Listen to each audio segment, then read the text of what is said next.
Doctor Baba Saheb Ambedkar open university.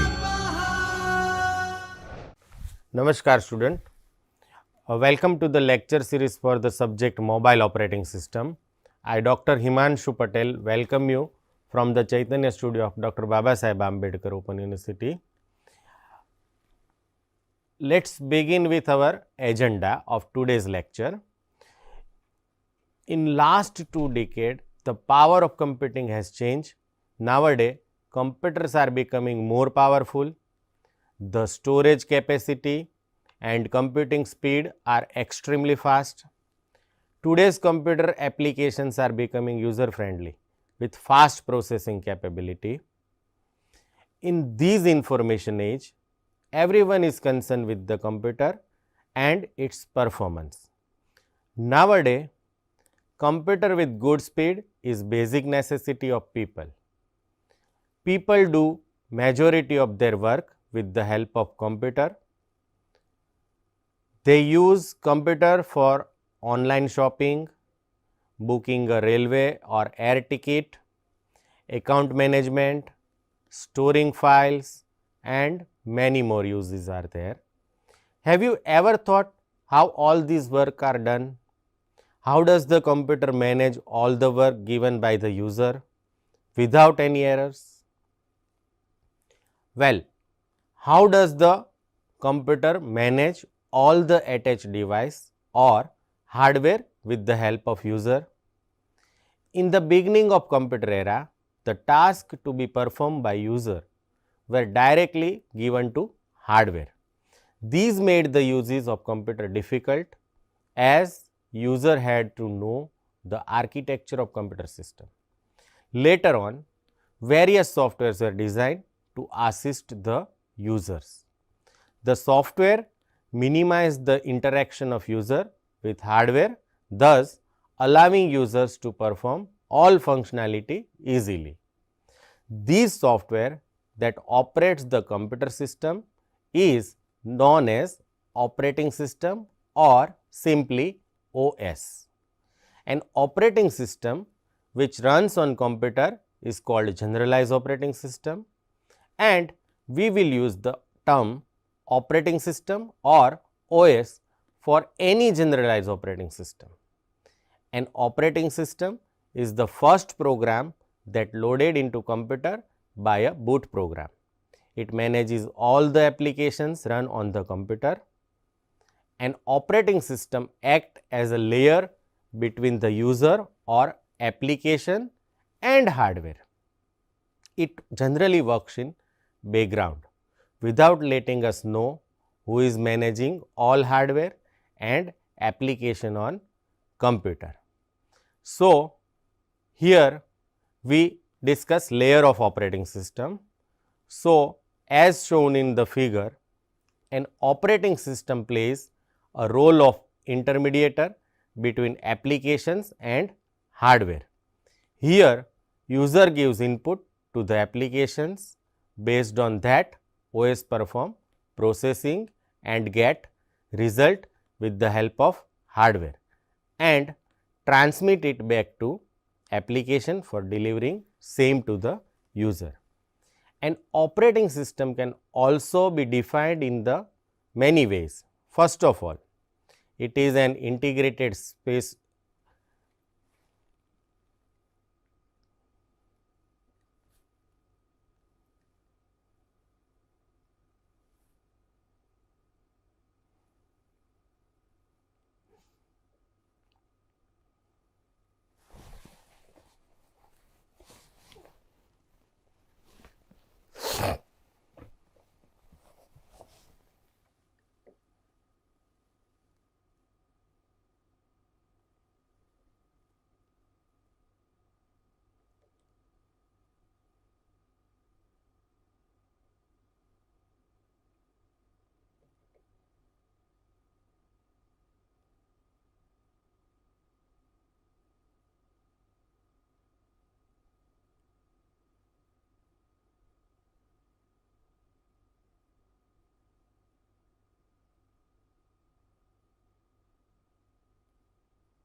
in operating system can be defined in many ways. It is an integrated set of specialized programs used to manage overall resources and operation of the computer.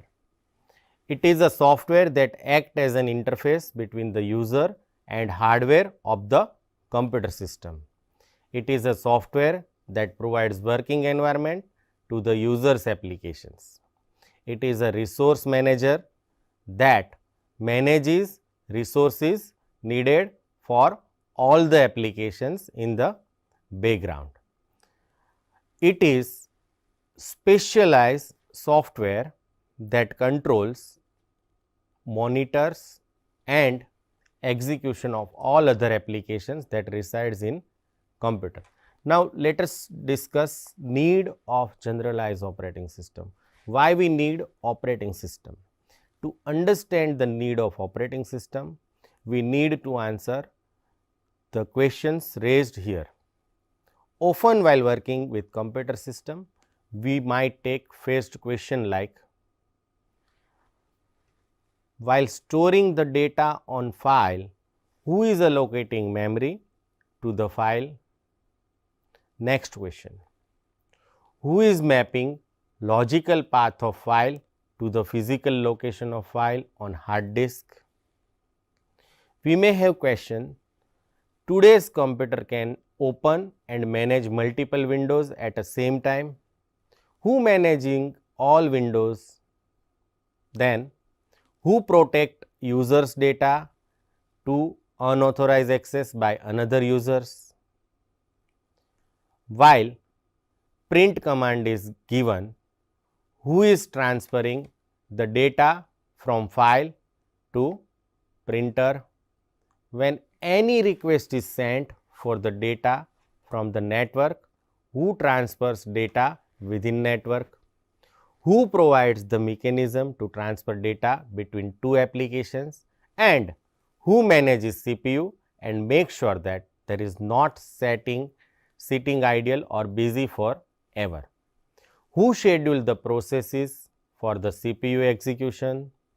Who manages the memory or RAM and how it is allocated as and when it is demanded by the processes? Well, the answer of all the questions raised here is operating system. An operating system has a responsibility to manage all the resources and applications in the computer system and provides friendly environment to the users.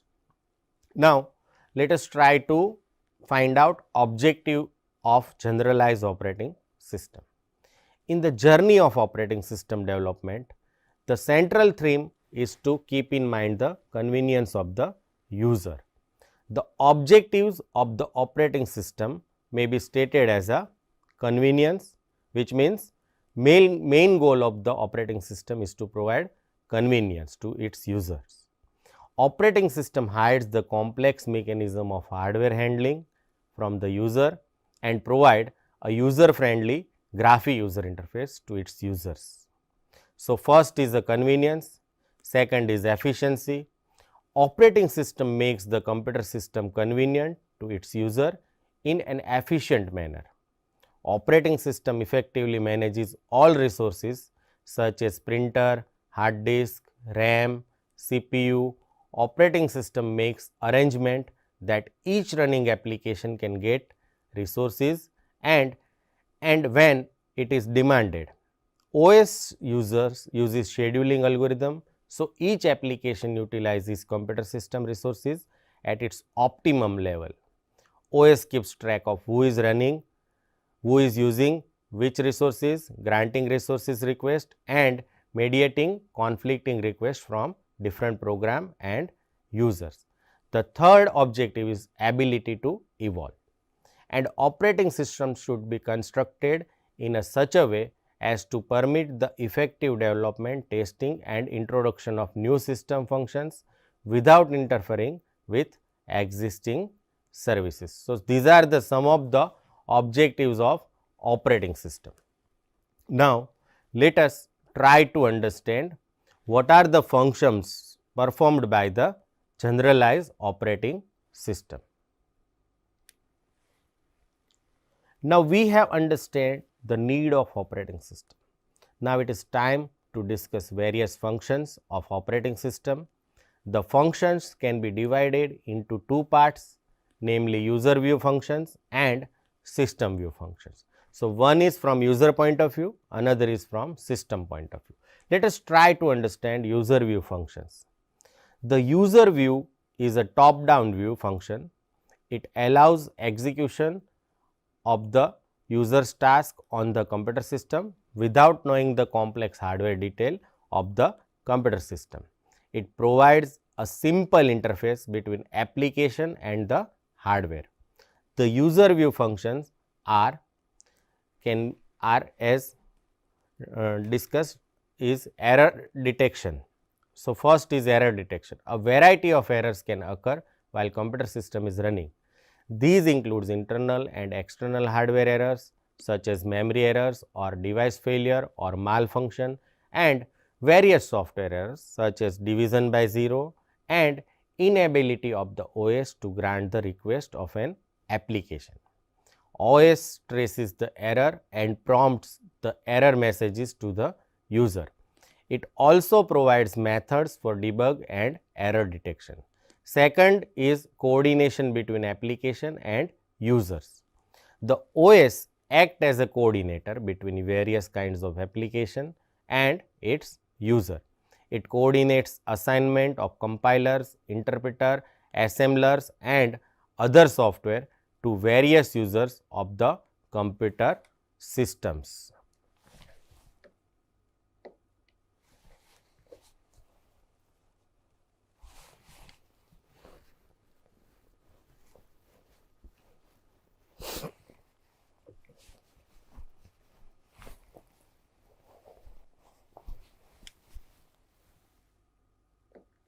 The next function is software development and execution. The OS provides a variety of services for the new software such as various kind of editors and debuggers that help user to develop software efficiently and speedily also.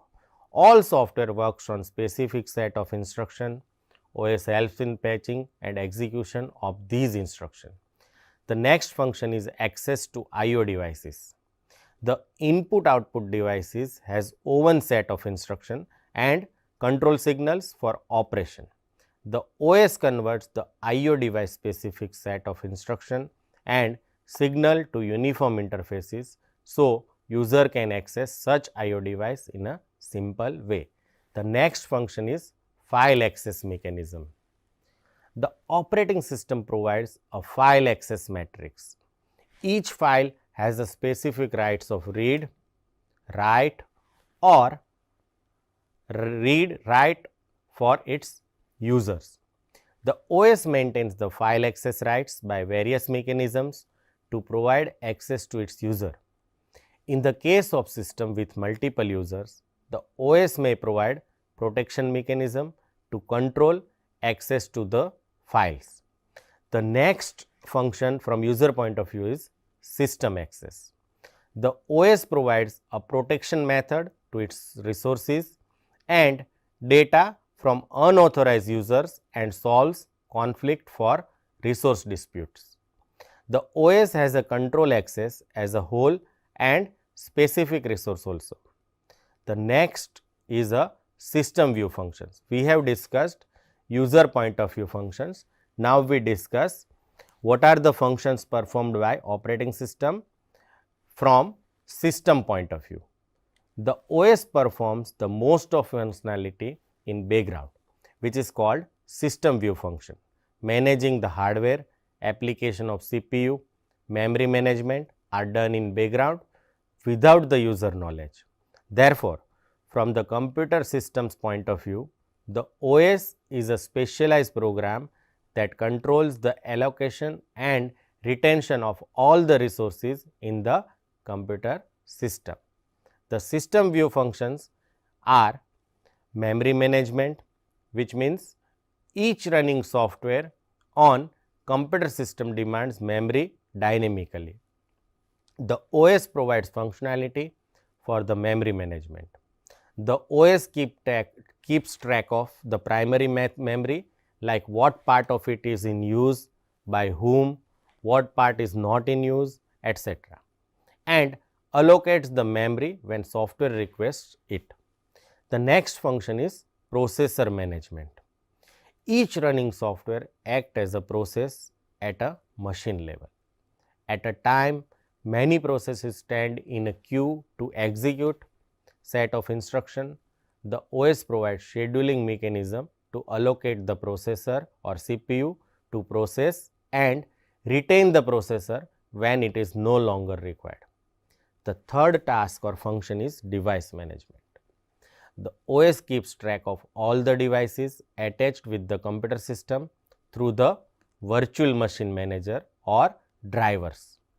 OS provides instruction to the device and receives output for the device. The next system point of view function is file management. The files require physical memory or secondary memory in the computer system.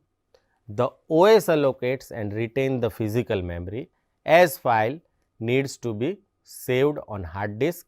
It also provides the method to retrieve the data from the physical location whenever needed. The next is important, system performance.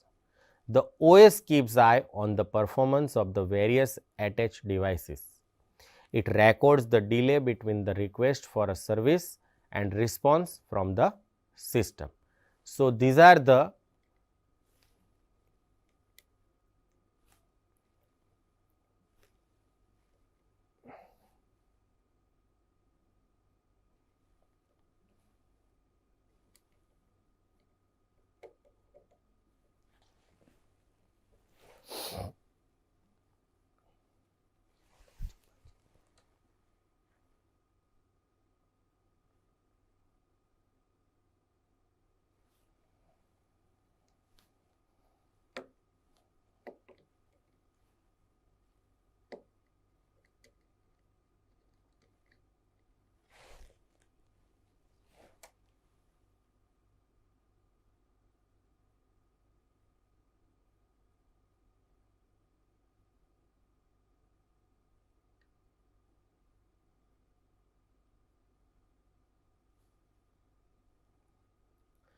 કેટલી minute થઈ?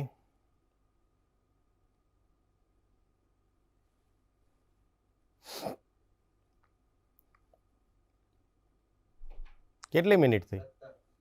હા તો બાકી છે હજુ. આ ઓલું button skip વાળું દબાઈ જાય ને એટલે અઘરું પડે છે.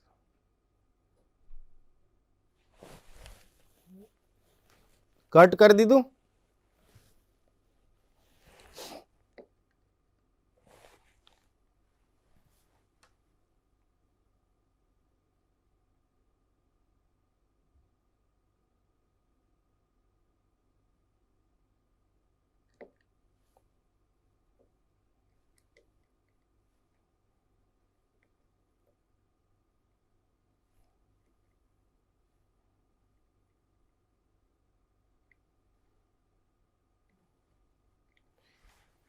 Now, let us understand the types of operating system. We have seen the basic function and architecture of generalized operating system.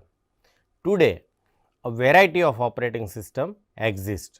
For the day-to-day uses, we have Windows, Linux and Ubuntu operating systems. Network operating system is used to handle several computers on network, and embedded operating system is used to manage mobile devices, and real-time operating system like RT Linux is used to handle real-time tasks without the time delay. Thus, depending on the requirement and project types, an operating system is used. Now, let us discuss first type of operating system, which is multitasking operating system. Today's most modern operating systems are multitasking. As name itself suggests, multiple tasks. Here, tasks may be process, thread, programs are stored in main memory, and executed at a time. If we can play MP3 music, write a text on text editor, search data on internet simultaneously, then the OS is called multitasking OS or MOS in short. All the modern generalized operating systems are multitasking OS. Functions of MOS is the same as function of generalized OS. Multitasking OS is useful when the user want to open and works on the multiple applications simultaneously on computer system. Microsoft Windows, Linux, Ubuntu are the modern multitasking operating system. Now, let us look at the figure of multitasking operating system. Multitasking OS works on the time sharing and context switching concept. Here in time sharing system, each process is assigned some specific quantum of time for which a process is meant to be executed. For example, there are 3 processes P1, P2, P3 ready to execute. So, each of them are assigned some time quantum for which they will execute, e.g. time quantum, for example, time quantum of 10 nanoseconds. As one process begins execution, say P1, it executes for that quantum of time 10 nanosecond. After 10 nanosecond, the CPU starts the execution of the other processes, say P2, for the specified quantum of time after 10 nanosecond. The CPU starts the execution of the other process, say P3, for the next 10 nanosecond. At the end of the time quantum, OS removes one process, say P1, from the CPU and send second process, say P2, in the CPU for execution. It is called context switching. Here, time quantum is too small and context switching happens very fast. A user cannot feel the interrupts in the process execution. This way, the user is given the illusion that multiple tasking are being executed simultaneously, but actually only one task is executing at a particular instance of time. Now, what are the advantages of multitasking operating system? We discuss one by one. The multitasking operating system works on fixed time quantum, is able to provide quick response on request. So, this is the first advantage. Second advantage is that it makes optimal CPU utilization at maximum, resulting in less CPU idle time. CPU always keeps busy, that is the another advantage. Third advantage is it allocates fixed time quantum to each process. Hence, each process gets an equal opportunity of execution. The next advantage is that all tasks run smoothly without glitch in performance. User can run a single task or multiple tasks with easy on computer system is another advantage. Computer resources like RAM, processor, IO device and hard drive are superlatively managed by operating system, but it has some of the disadvantage too. Now, we discuss disadvantages of multitasking operating system. The multitasking operating system shares the computer resources among the multitask that raise reliability issues for the operating system. In the multitasking OS, multiple tasks exist in main memory at a time. At times, it may cause shortage of memory. So, this is another advantage. Next disadvantage, if the processor in the computer system is slow, then it may take long time to process program, and sharing computer resources at a time raises question of security and data integrity of user task. So, these are the disadvantage of multitasking operating system. In this lecture, we have discussed about what is operating system, what are the objectives of operating system, what are the functions performed by the operating system, what are the functions performed from user point of view, what are the functions of the operating system performed from system point of view. We have also discussed some types of one type of generalized operating system, that is multitasking operating system. I hope you enjoyed this session. Thank you and happy learning. स्वाध्यायः परः